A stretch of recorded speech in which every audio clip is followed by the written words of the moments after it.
be really intentional about how you furnish, and think about that because it can give you just a huge leg up on other folks who aren't thinking about furnishing and setting things up in the same way. What's up, everybody? My name's Mike Sjogren here with my co-host, Emmanuel Pani. We're part of a group of specialized real estate investors you've probably never heard of. We didn't start with deep pockets or wealthy families, and we don't rely on 401ks, mutual funds, or traditional real estate investing. In fact, many of us don't even own the properties that fund our freedom. If you ask the money experts out there, they'd say what we do is impossible, yet it's happening every single day.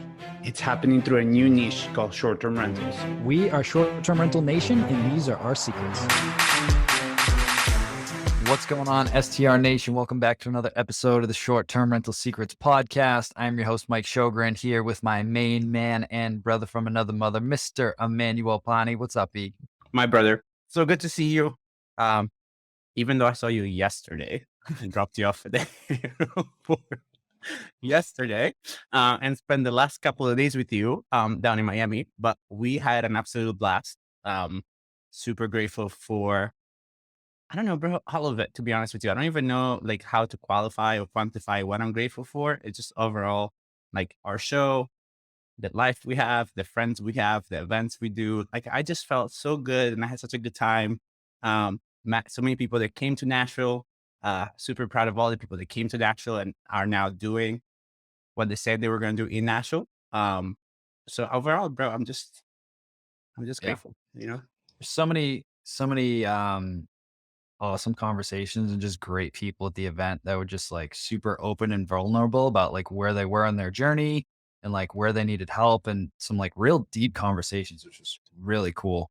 Yeah. And then, obviously we had this sick yacht party the first night. Kudos to our guests today, which we'll bring up here in a minute. But yeah, if you missed Miami, the FOMO was real. You saw it on my stories and E's stories. And it was a really good time. Very different format than we did for Nashville. Obviously much smaller, 100 people, a lot more networking time and just like time to like get with people and mastermind around different topics, whether it was on the beach or at the pool or, at the bar, wherever. It was just a really good time and super grateful for everybody that came out. It was a blast. Yeah. So. And the small events for me, especially, right. I get kind of like overwhelmed at the bigger things. And that's why even for me, when I go to like the masterminds I'm a part of, I don't tend to do the big mastermind meetings where there is all the members because I don't feel super comfortable there. And it just kind of like makes me smaller. I feel smaller there and I don't feel as open to talk. And instead in the little things like this one, because you have time and also you see the same people and there's not as many people. So you are able to like get more comfortable and like just really, you go deep instead of just going wide. And I think that's why it was so good, Yeah, 100%, 100%. Well, really excited for today's guest who we got to spend a bunch of time with the last couple of days. So today we've got Marc Hostovsky. He is the founder of Minoan. And prior to starting Minoan, he was an early employee at Jet.com, who later got acquired by WMT in 2016 for $3.3 billion. Yep, that's with a B, where he managed a $400 million omni-channel P&L and spent a lot of time between the walls of traditional retail and e-commerce. After spending over a decade in retail, Marc saw an opportunity to shift the economic relationship between suppliers and consumers, specifically short-term rental hosts. And by turning these properties into showrooms for brands, the concept of native retail was born. Native retail is the idea of illuminating everyday spaces like short-term rentals, gyms, restaurants, etc., and turning them into showrooms for products and brands that are in those spaces. That way, consumers can test out products in environments which the products were designed for. And if they like them, they can easily learn more and even purchase them in that moment. It's been featured in TechCrunch, Forbes, and Sunset Magazine. Minoan is an all-in-one free ordering platform hosts can use to systematize furnishing. Hosts can buy from 200 plus brands at steep discounts and save the hassle of dealing with the messy logistics like tracking and customer service and all that jazz. And one thing that sets Minoan apart from other purchasing organizations is that they can also help turn your STR into a shoppable experience. So guests can order the items that they love from your stay and you can make a little extra money in commissions. So without further ado, Mark, welcome to the show, man. Thanks for being here. How's it going? I'm Yeah, great, happy to man. be here. I think we're all still recovering a little bit. Yeah, I missed you guys, so it's nice to hop right back on a day later. Yeah. 100%, 100%. So I'm going to switch up the view here and put you in the spotlight, but why don't you kind of like walk us back? I know I went through your bio and you've done some amazing stuff, but like kind of like walk us through that journey where you kind of had that epiphany to like set all this stuff in motion in the short-term rental industry. Yeah, for sure. So my background's in retail. I was at Jet, like you said. Jet sold to Walmart for a large sum of money. I went and worked at Walmart, which was on the store side, and learned a lot. But the biggest thing I learned is that the best product experiences, they don't actually happen on screens the way they do in e-commerce, and they don't happen on shelves and aisles, the way they do in brick and mortar stores like a Walmart or a Target. The best product experiences happen in moments of use. And those moments and spaces where products are being used are happening in, spaces like yours or spaces that your listeners have where people are sleeping on a mattress for 3 or 4 nights in a row. They're cooking with pots and pans. They're riding on an exercise bike to see how they feel. They're using soap and shampoo in the shower and lathering themselves and seeing how it smells, how they feel when they get out. The example, I'll stop. There's examples of this for every product that's in one of your spaces, but it's just like, this is where the real moments are happening. And I was comparing like the richness of those moments, sleeping on the mattress, using these products, to like what goes on in digital marketing and e-commerce right now, and how brands will pay like $7 to $9 for a click on Google. And, it's just like, well, if that's worth $7 to $9 a click, what's it worth to have somebody actually use your product and be immersed in the space your product is, have these rich moments over the course of 3 to 4 days? It's got to be worth a hell of a lot more than that. And that's where sort of this idea for Minoan was born. It's really rooted in this idea that the moments that happen between people and products in these spaces are incredibly valuable. Hosts are basically the new four-walled influencers. And the realization that like hosts aren't really getting credit for that value.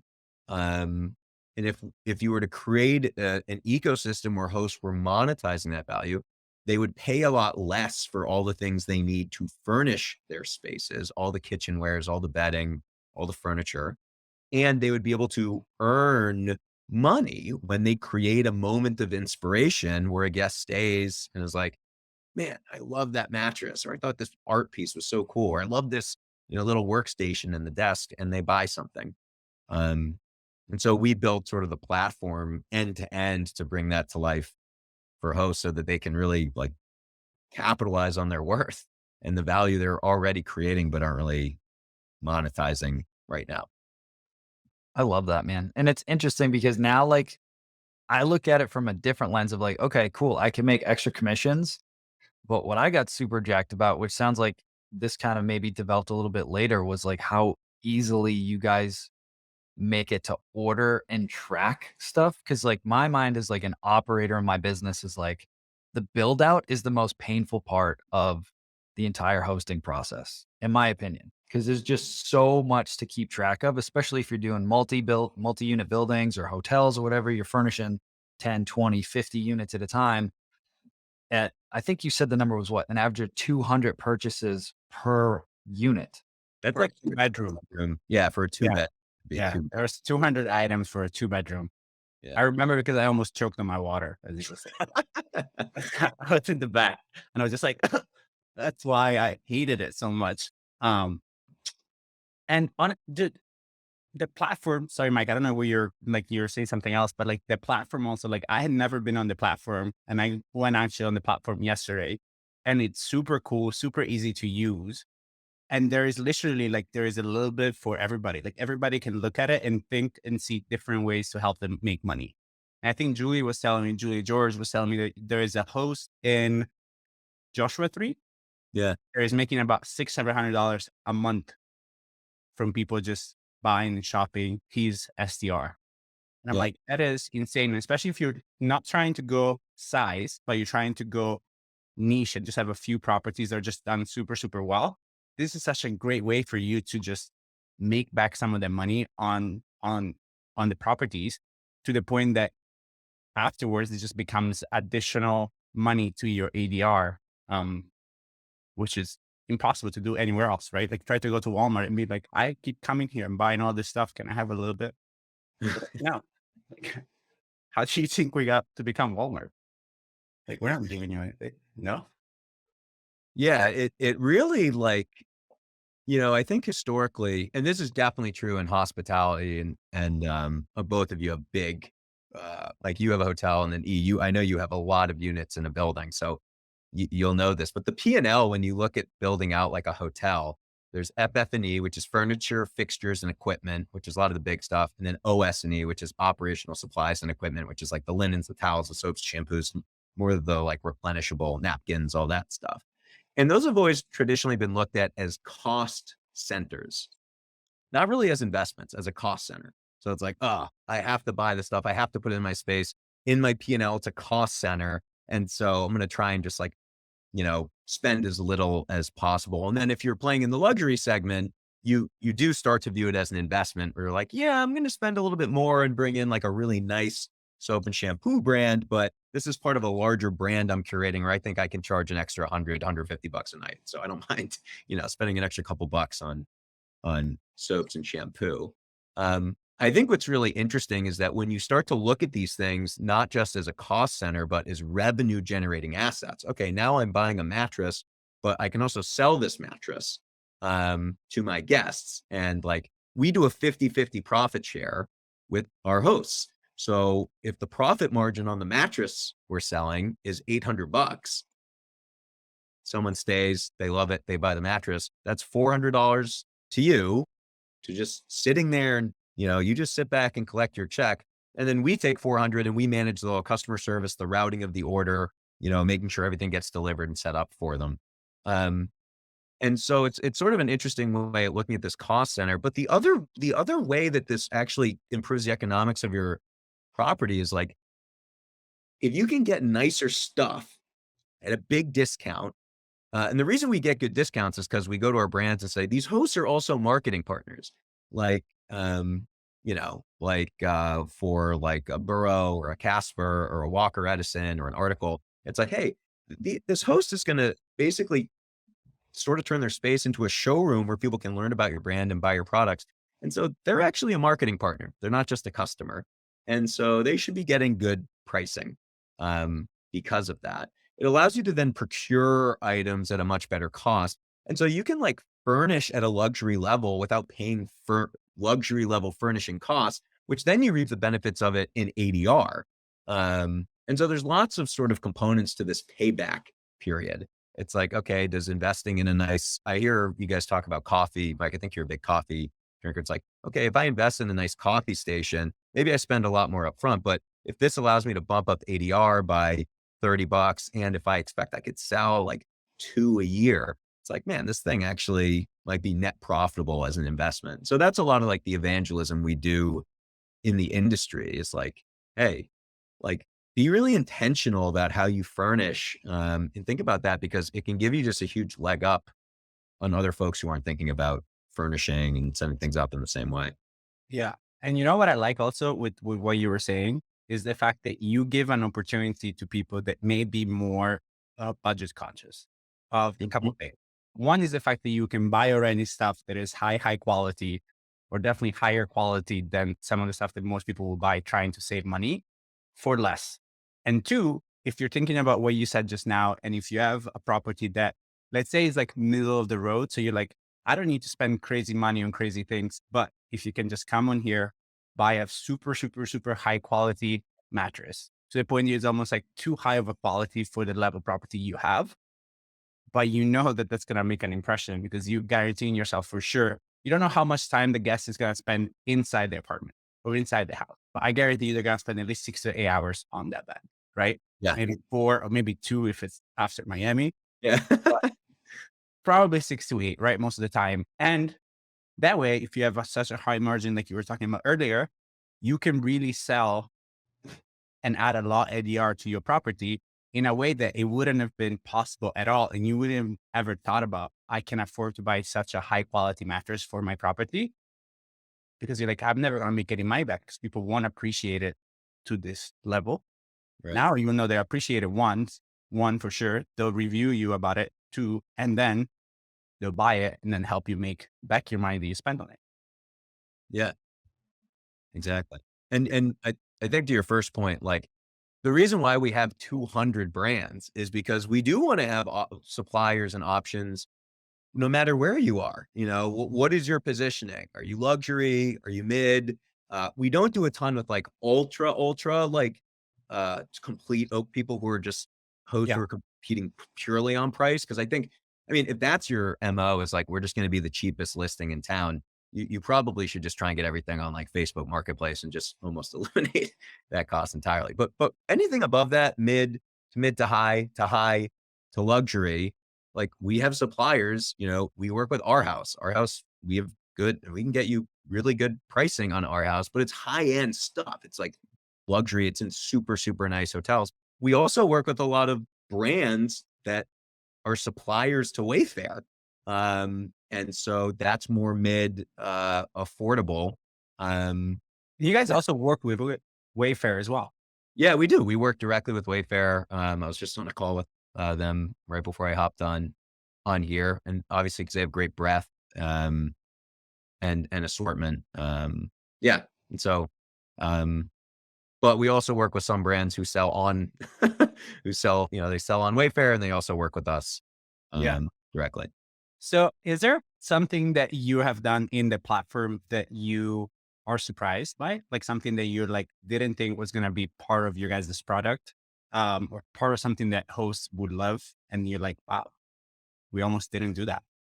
Or vice versa. Stuff that you're like, people are going to love this. And now you're like, we don't even need this.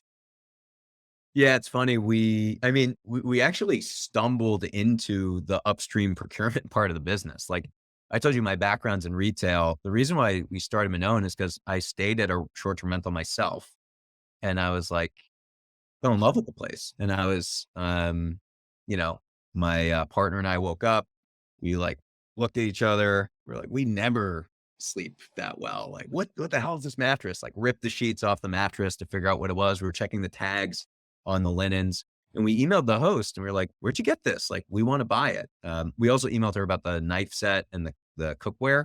Cause it was like in this nice small kitchen. We were living in New York City at the time. We had no counter space, but they did a really good job of like with limited counter space, having a nice setup. And so emailed the host.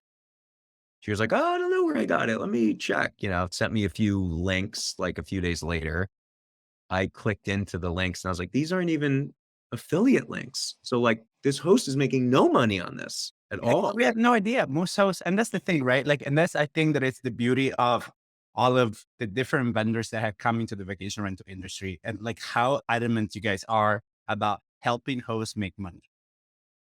Yeah. And I think this is the biggest source of like, this is why this business works so well, right? Because one, I love this component of it from my perspective, right? As a real estate investor and a property manager, I can support so many people in my ecosystem. And what I mean by that is, as we grow, our cleaners make more money, they can hire more people, our GC makes more money, all of my vendors make more money, they have more and bigger properties, and that they make more money, right? So my ecosystem, it's so healthy that helps everybody grow. Now with this, I can even incorporate even more people, right? Like now my designer can come in, and then she can also be included in our profit share. And I know I was talking to Sage and Ali, and this is something that you guys are working on in the future. And so there is like, you can really have 1 or 2, 3 good properties, and all of a sudden you are financially free on something that maybe you already love doing. Like you love to do the design and you love to share with people, and you just don't have the know-how. And instead of having to figure out, how do I create an affiliate link? How do I create a shoppable list? Or how do I create a Shopify account or an Amazon account or whatever all this stuff is? You just have you guys. And you have access to way better quality product than you're going to have access to anyways. So just Yeah. going all around.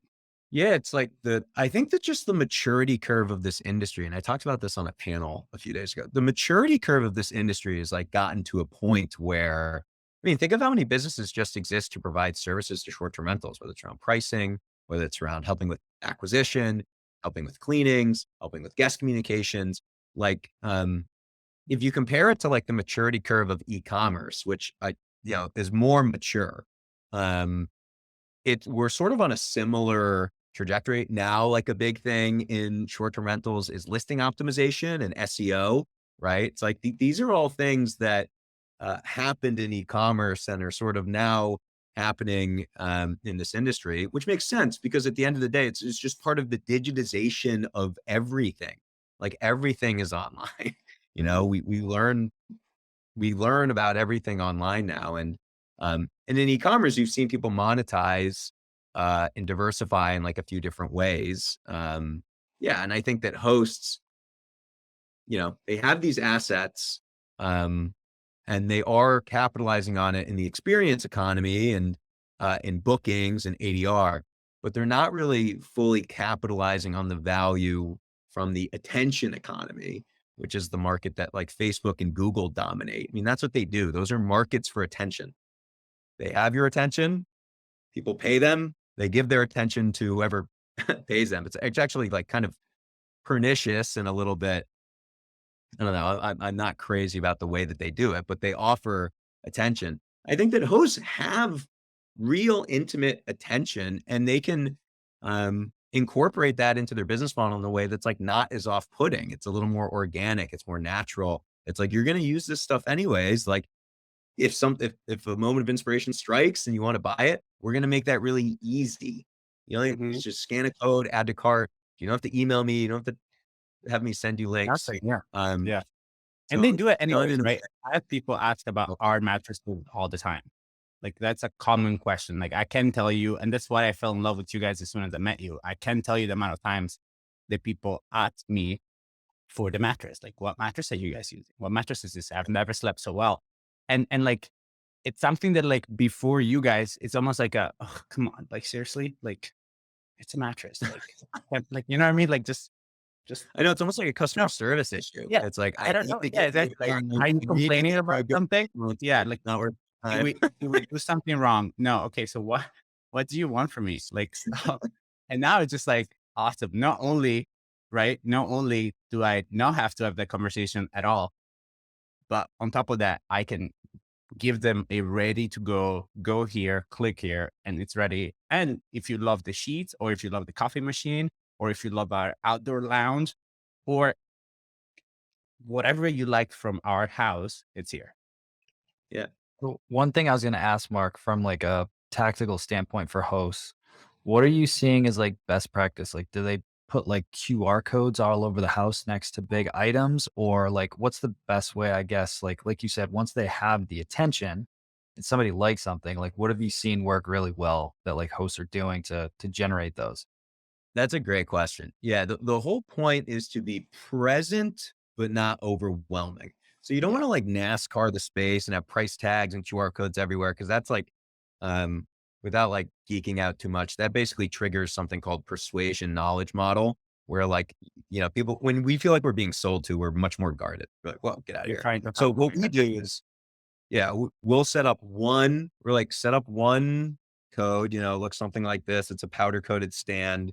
It says found something you like. Like it doesn't say like buy from us or add to cart. Those are very transactional loaded terms. We use very soft language. So it's like explore, find, discover, shop. Like shop is a much lighter way to talk about this type of activity than like buying. And so what we'll do is we'll have them set up one of these, typically by the guest book. If it's a big house, we might send them 2 or 3, but we want to put them in like places where they feel normal and unassuming. And then, the hosts that like really have this figured out and have like something that's really going for them, they also do a good job of bookending the stay. So a message pre-stay that says, hey, we put a lot of thought into each and every element of your stay. If you want a sneak preview of the amenities and products that are waiting for you, click here, and that'll take them to potentially a version of the shop where they can browse all the items in the spaces. And then post stay, something like missing us already, you can take the best parts of, Oh my God, that's the tiki hut home from you, and then we take them back to it and we just show them all the items. I mean, that's like, that's sort of best practice. And it's done in a way, again, like, we work with a lot of short-term rentals. We also work with 50 to 60 boutique hotels, and these boutique hotels do like, we're talking like $800, $1,000 a night. They're very, very expensive. And so when we design these things, and this is where we use our retail background, it's like, we're very careful about making sure it's done in a tasteful way that is experience enhancing, where the guest can come in and be like, wow, like this is so thoughtful, or oh, this is so interesting, and not like an ad that's like, buy this, like, check this out, like shop, buy from us. So that's how we approach it. And that's the best practice when we look at the property groups that have the most productive stores. Like they do it's really woven in a thoughtful way. Yeah. And I think that's such an important thing that as vacation rental operators, we can take. And I think that where so many people that are coming from other industries do so well. It's like there is a lot of common knowledge in e-commerce, and there's a lot of common knowledge in the psychology behind people buying things that you as a vacation rental operator owner, you should start kind of looking into. And if you were at the event in Miami, or if you were at the event in Nashville, I think that's why Bill Fate is so amazing at what he does and why he has grown so exponentially, because he takes what he knows about marketing and how to sell things and how to follow up with people and how to convert bookers or lookers into bookers, like Mark Simpson says. And he's really good at that.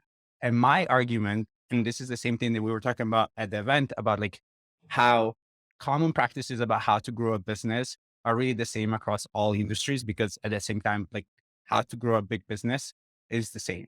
Then you can just change your industry, but the general parts behind are all the same. Similar here, like if you're a great marketer, if you can write copy that makes people feel transported to your listing before they even get there, you have a leg up on the competition. This is the same thing here, right? Like having the right language that has to express something, leg up on the competition. And I think honestly, over time, as our industry keeps maturing more and more, the outliers are going to be people that continue to cross pollinate their short-term rental business with other stuff that they have learned from other places, and continue to surround themselves with great vendors like you guys. Because also your website, it's super friendly. It scrolls super well. And you can tell that there's been a lot of time and effort put into creating what you guys have made. So yeah, guys, I don't know if you can tell, I do like them a lot. I'm a big fan. Well, we appreciate it. Yeah, man. No, it's you guys did the work. Like I'm not, I love it. I love it. So I guess the question for you, Mark, is I always love whenever we get like CEOs on, I always love to kind of like dissect the brain of the CEO, right? And like, initially the vision was to kind of connect like these consumers with the hosts and like leverage, like you said, that attention. And it's morphed quite a bit to add a ton of value to the host from a logistical standpoint. What's your vision for where Minoan's going to go, and continue to innovate in the industry? Yeah, I think we use the word native retail because that I think is our core nucleus and what we're really passionate about. And again, native retail it goes back to what I said earlier. It's this idea that the best product experiences do not happen on screens or shelves. They happen in real moments of use where it's contextually relevant. And really, like any product that exists in the physical world has a corresponding native ecosystem. You can, I'm in Stowe, Vermont, like with skis, it's much better to use them and go down a mountain than to swipe through images on a screen, or like be in a store where someone's like, yeah, these ones are really good. You should buy these ones. You like to go fast. Good. Like, it's better to use it. It's better to listen to music that you like and you enjoy on speakers in your own environment than it is to like be in a Best Buy and hit the play button and it plays like the one song that they perfectly tuned, on that speaker in a store with 100 people, or like going on Amazon and looking at pictures of the speaker and trying to figure out if it's going to, you know, be the quality you're looking for. You'd say this for everything with coffee. Like it's better to taste the coffee, have the water pour through the beans, see how it brews a cup, see how the coffee tastes. That's better. And so our vision is building the technology and the infrastructure to enable native retail everywhere. I mean, even like car rentals, like if you're to like rent a Tesla, use a Tesla for a week, see if you like driving it and then purchase it, like it's actually crazy that people will just buy cars without doing it. It's such a large investment, and Mike, we were talking about cars. So it's funny you say that because the last 2 trips I did to Orlando, when I got home, I bought the car that I rented down there, and I just did it again the other day. And it's so funny that you say that. And like as you were talking about the coffee, I was like, you were making me want another coffee, right? But it's so true, right? Like even when we were setting up the coffee bar in Orlando, I was like, man, I would love to work with like local roasters and just do like a little taste testing of like all these different ones. So like it's like, hey, this is Mike and Kristen's favorite local coffee. And you can't really do that right now as it stands. So like I totally get what you're saying. Yeah. And the vision is really to bring native retail and help support native retail and to have native retail be powered by lots of little smaller business owners, like rather than one conglomerate. It's sort of like the Amazon versus Shopify analogy. Like Amazon is the behemoth in e-commerce, and then Shopify is the platform that's helping more of like the little guys have the technological infrastructure to go out and compete. I think they call Amazon like they use some Star Wars analogy, like they're the rebel force to Amazon's Death Star or whatever. Empire. Empire, yeah. For us, like, I say the attention economy, but it's really like retail and consumerism. It's like, man, that's really dominated by a few players that make a lot of money. But I don't really think that if you aggregate all the power of these other small businesses that have the power to create real meaningful moments in the physical world, I think it's much, much, much, much, much larger. And so part of it's like, can you be the platform, the Shopify that helps the smaller players better monetize their space, better capitalize on their assets and break it up a little bit. And I think for us from like an actual guest or consumer perspective, it's the best way to do it. Our return rate on the consumer side is like 0.25%. It's insanely low. The return rate in e-commerce is like 20 to 30%. I mean, we have stuff shipping and then shipping back tens of millions of times a day. It's very wasteful. We don't have that in native retail. Why? Because someone's already used it. They know what they're getting. They're not going to get catfished, the way you could on a website. And so you shouldn't ask me about the vision because I'll go on and waste everyone's time. That's actually the next question that I had for you is I know you guys are constantly working on things. I know you have a great team of people supporting you and around you. So I'm super confident that you guys are going to absolutely kill it in the future. So what are some of those things that you guys are excited that you are working on and some of the vision for what's next, Yeah, for sure. We're really focused on right now. I spent a lot of time talking about sort of the shoppable side, but we're really focused right now on the upstream sort of procurement part of the business, because that is also a pain. I mean, that's what, like, when we're peeling back the layers of the onion and working with hosts, we're like, wait a minute, like you're ordering stuff from 20 different websites? Yep.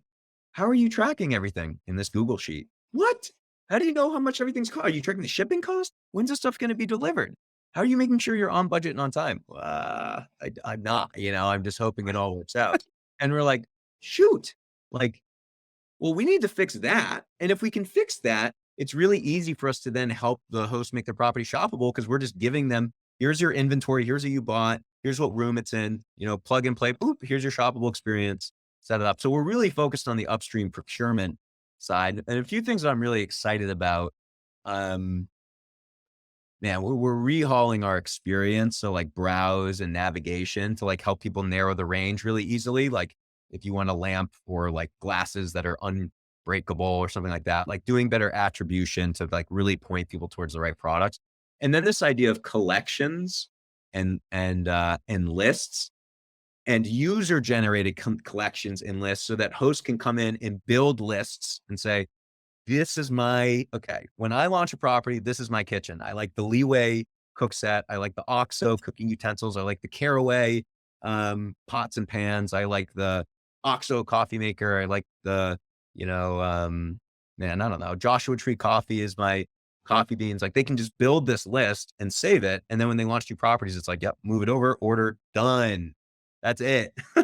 You move it over, you order it, you confirm the address, and it's like, bloop, all that's ordered. It's now, you can track it in one place, just like simplifying that process and allowing people to like publish and share lists. So if there's a host who's particularly proud of what they did for their outdoor patio, they can be like, hey, here's what I did. This is a desert style backdoor patio. I use these brands, this aesthetic, this style. This is what it looked like. And here are the 8 items, that I purchased. Like, if you like this style, you can bring this into your own home. And it's almost also a format for designers to like push out their ideas in a more scalable way. It'll just facilitate like even more community in the industry, specifically around design, and furnishing and curation. And so that's why like this idea of lists and collections, it's like, actually, technologically, it's like a pretty big lift. Like there's a lot of things you have to do to get it right. As an idea, it's kind of simple.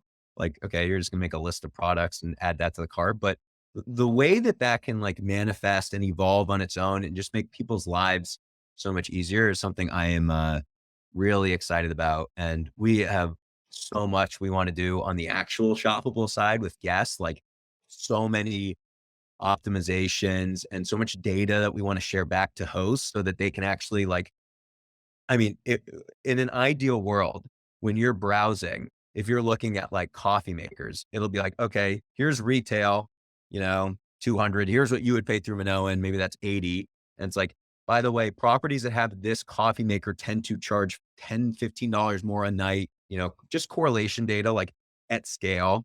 And the conversion rate is 2%. And so you should sell 4 to 5 a year or 3 a year, which should yield you, I don't know, like $60 in commission. So someone can like look at one item and understand the total lifetime economics, understand the payback period. I know you guys are talking a lot about like knowing your numbers at this conference and like running it, knowing the P&L. And so looking at your assets, the things you put in your property with this level of detail is something that we're not doing that. That's not something we'll have done maybe at the end of next year. I don't know. My CTO might be like, what are you talking about? But that's something we'll have done. That's okay. CEOs always try to keep I us. won't. Yeah. That would be awesome. Continue to dream widely like that, So that's like the biggest thing, honestly, that I was most excited about. Again, from like an operator standpoint, was like, yeah, I love the idea of making extra money on the commissions, but at large scale, that whole build out process sucks. And then being able to curate those lists. I know you guys are working with Kristen and her whole team as a designer, she's doing all that stuff through you guys, which is going to be amazing.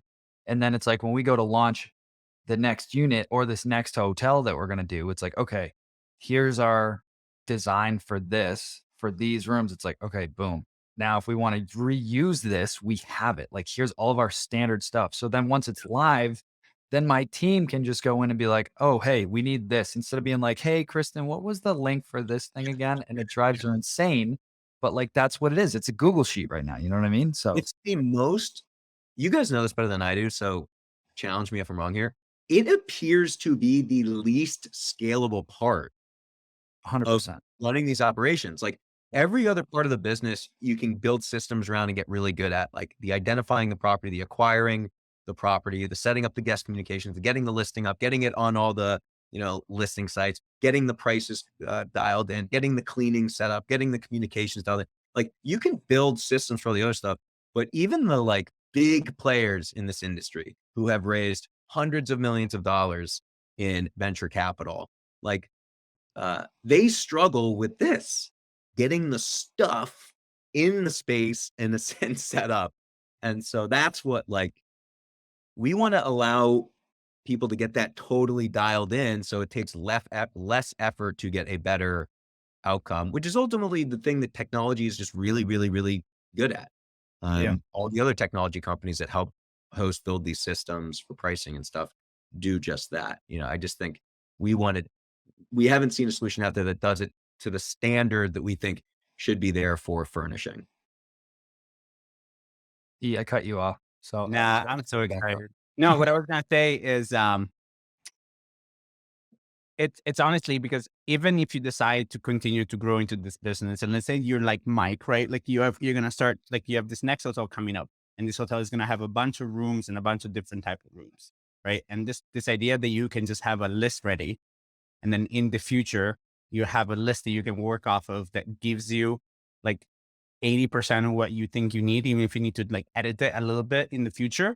Amazing. Two, if you are like us and for now you've been using like a bit everywhere, like wherever you can find the stuff you need, sometimes things are just not available, right? Whereas you have the perfect connection with somebody that works at scales and at volume to help you get stuff that maybe it's not available, right? Because like you guys are a huge buyer in a sense. So you're definitely going to have more pull than me going on my little Amazon account on my own and going to look at something that I bought in the past. And they're like, sorry, we're out of stock on this. Yeah. I mean, in some cases, But you guys have them all, right? They send them all to you guys. And I'm like, well, great. in some cases, we are going to suppliers and saying, like, we're ordering, whatever, 20,000 units of this, blah, blah, blah. Like, you better stock up on this, like, because this is a replenishable, or we expect this to. So there are lots of cases where we're actually going to brands and saying, like, this needs to be an evergreen SKU, which means you make this forever. This isn't a seasonal item. No, exactly. Yeah. And Try- you guys can because you have the volume, Yeah. and like that's what really protects us is the fact that you have volume. And like and like this is where the hotels have been like really excelling. That's why the quality of the stuff at the hotel is so much higher. It's just because they buy it at scale. And a lot of the time then like the Hyatt, for example, starts making like they have their own brand of like towels and stuff. And that's all, that's all this is kind of in a sense. Now you can sell your towels like if you were the Hyatt. And instead you're like Jill and Joe that have their first SDR in the Smokies, but you guys have put all your love, all your money into it. You bought the best quality stuff because you guys use it as well. And now you get to make money on the quality stuff that you have. And maybe you make enough money that you can buy the same thing for your house that you don't have such a nice mattress because now, thanks to you guys, you made all the money you needed to buy the mattress for free. Yeah. And that is not a use of the platform. So don't use it for that. If it happens, they happen. Well, I'm super excited. I know we've been talking for a couple months at this point and getting all sorts of good stuff going on the back end, but I want to be respectful of your time. But before we get into the last question, first I want to acknowledge you and thank you for building this amazing platform. It is absolutely needed in this industry. Thank you for coming out to Miami and sponsoring the sweet yacht party that we got to have this past week. Yeah. And thank you again for your time for coming on here and sharing all this with the listeners. So before we get into the last question, where can folks learn more about you and Minoan and all that good stuff? Yeah. So you can find us minoanexperience.com. Minoan is Minoan. We're on Instagram. Our handle is Minoan Experience. We have a blog where we post a lot of furnishing tips. We're going section by section, how to think about linens, how to think about cookware, how to think about outdoor furniture. And so we're pretty active and pushing stuff out there. And then I'm pretty accessible. My email is just Marc, MARC at minoanexperience.com. I love talking to hosts. So you can find us a bunch of different ways. Careful, your email's about to blow up. So ready. I love it. I love it. So the last question we like to ask all of our guests is, what is your number one secret to success with short-term rentals? I think the number one thing is being intentional about your brand, and then everything trickles down from there. So like, what is your brand gonna be? Who are you gonna go after? It doesn't need to be like, some people go like they build personas and it's like, like Mike and Kate who live in Manhattan and like to vacate. Like, you can go that far, but just think about like, what is the part of the market you want to corner? How does that translate to an ADR that makes sense? How does that make sense from positioning? How does that tie into like services you want to offer? How does that tie into how you furnish your property and position your property? I think that's the number one tip. I think that like, again, this is another thing from e-commerce, or well, it's really just in business. You can either be a brand or a commodity. And commodities compete on price. You know, that's like Amazon Basics or whatever, like something where you're like, I just need batteries. I don't care. I don't care. I'm just buying the cheapest one. That's a commodity. And you can be a commodity business, but you need to have massive economies of scale. And so that those little pennies add up to be a lot in volume. Or you could focus on being a brand, which is, you know, you charge a premium, you have higher profit margins, but it's because you make people feel a certain way. You carry this uniqueness and distinctness that really works. And so my number one advice is like, be intentional about the brand you want. And there's lots of different brands that are successful. There's ultra luxury brands, there's more accessible brands, there's mid-tier brands, but be intentional about that. And that should give you staying power, because you know, markets will go up and go down, but when markets go down, the ones that get washed out are the ones that haven't been as intentional and are kind of along for the ride, where it's tough to compete. And so I think that would be my number one tip. I also personally think it's like one of the most fun parts of it and the most creative parts of it. So that would be my number one tip. Yeah. I love it, man. And like, once again, love you guys. Love you. Getting me to you the first time in Nashville, but like met you in Miami, got to spend a lot of time with you. Love the concept behind the business overall. And then something that you shared with me at the conference that you didn't say just now, or maybe it was Ali or Sage that said it, but it's just like with you guys. And if you're like a host that's just getting started, you're like, maybe I shouldn't, like, maybe I'm not quite here yet. You guys give hosts the opportunity to buy something of quality once, so they don't have to buy it twice. And one of my big mistakes when I got started, I was the guy that went to Target and You're the IKEA warrior. Yeah, IKEA, but like IKEA, like I wouldn't go for the towels, but when I went to Targets when they were doing their shop for college, I would buy all of their white towels, and then they were garbage after 2.5 months or 2.5 weeks or like whatever it was, right? Because they're not made for that. And similar to what you were saying, they're just made the cheapest, so they can continue to have margins and sell as many as possible. If you're a host, that's where you're going to lose money, because you're going to have to keep doing it over and over. So don't do that. Go to somebody like, even if for nothing else, just buy higher quality stuff for less money, so it's comparable to cheaper stuff, but do it because it's going to impact your experience. And with the market getting a little bit more competitive, the quality of the stuff that you have in your listing, it's going to make a difference between you getting good reviews or okay reviews versus great reviews. And that's all I got. Absolutely. 100%. Well, Marc, thanks again for being on here, man. Truly appreciate you and Ali and Sage and the whole team. You guys are rock stars, and looking forward to seeing you guys again soon.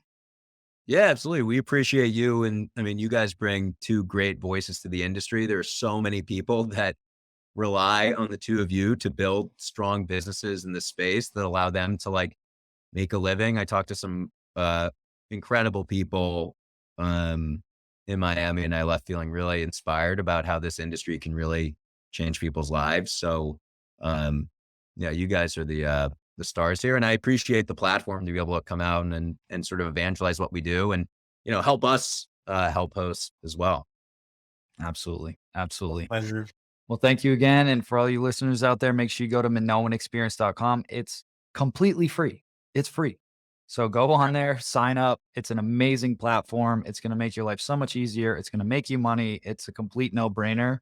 And I am a wholehearted believer in this product and in Marc and the whole team. So get out there, go check it out, sign up, and we will talk to you guys next week. Take care, everybody. Hey, STR Nation, if you enjoyed this episode, please make sure to hit that subscribe button and leave us a review. And in the comments, let us know what topics you want us to cover on upcoming episodes, and we'll make sure to get that in the books for you. And if you really want to learn how to launch, automate, and scale your short-term rental business, if you want to go deeper, then check out our free masterclass at strsecrets.com.